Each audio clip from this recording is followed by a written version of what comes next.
শুভ সকাল বন্ধুরা, বড়দি special kitchen থেকে এখন তোমাদের সাথে শেয়ার করছি ওলকপি আর চিংড়ির মাখো মাখো রেসিপি। প্রথমে ওলকপিগুলোকে ডুমো ডুমো করে কেটে একটু নুন দিয়ে গরম জলে ভাপিয়ে নিচ্ছি। সাদা তেলের মধ্যে ডুমো ডুমো করে আলু কেটে সেগুলোর মধ্যে একটু নুন আর হলুদ দিয়ে লালচে করে ভেজে তুলে নিচ্ছি। আবার ওই তেলের মধ্যেই ওলকপিগুলো ভাপিয়ে নিয়েছিলাম, সেগুলো দিয়ে একটু নুন আর হলুদ দিয়ে ফ্রাই করে তুলে নিচ্ছি। এবার সাদা তেলের মধ্যে এলাচ, দারচিনি আর তেজপাতা আর গোটা জিরা দিয়ে দিচ্ছি রসুন বাটা। রসুন বাটাটা দিয়ে বেশ কিছুক্ষণ একটু নাড়িয়ে চাড়িয়ে নিচ্ছি। রসুন বাটার কাঁচা গন্ধটা যখন চলে যাবে তখন দিয়ে দিচ্ছি আদা বাটা, দিয়ে আবার নাড়াচ্ছি। এরপরে দিয়ে দিলাম টমেটো পেস্ট।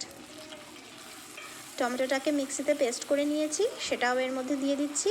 এবার নাড়াচাড়া করতে করতে দিয়ে দিচ্ছি জিরের গুঁড়ো, ধনের গুঁড়ো, হলুদ গুঁড়ো আর লঙ্কা গুঁড়ো। এইভাবে পরিমাণ মতো সবকটা মশলা ভালো করে দিয়ে মিশিয়ে নিচ্ছি।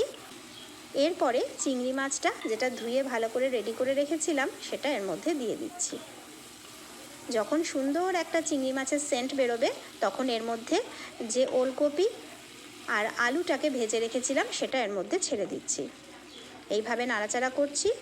পরিমাণ মতো সামান্য একটু চিনি দিয়েছি আর একটু মটরশুঁটি গরম জলে ভাপিয়ে নিয়েছিলাম সেটা দিয়ে দিচ্ছি। সামান্য একটু গরম জল যোগ করছি। এভাবে নাড়াচাড়া করতে করতে একটু ঢেকে দিচ্ছি।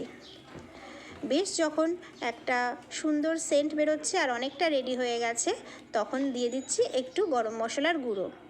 আবার একটু ঢেকে দিচ্ছি।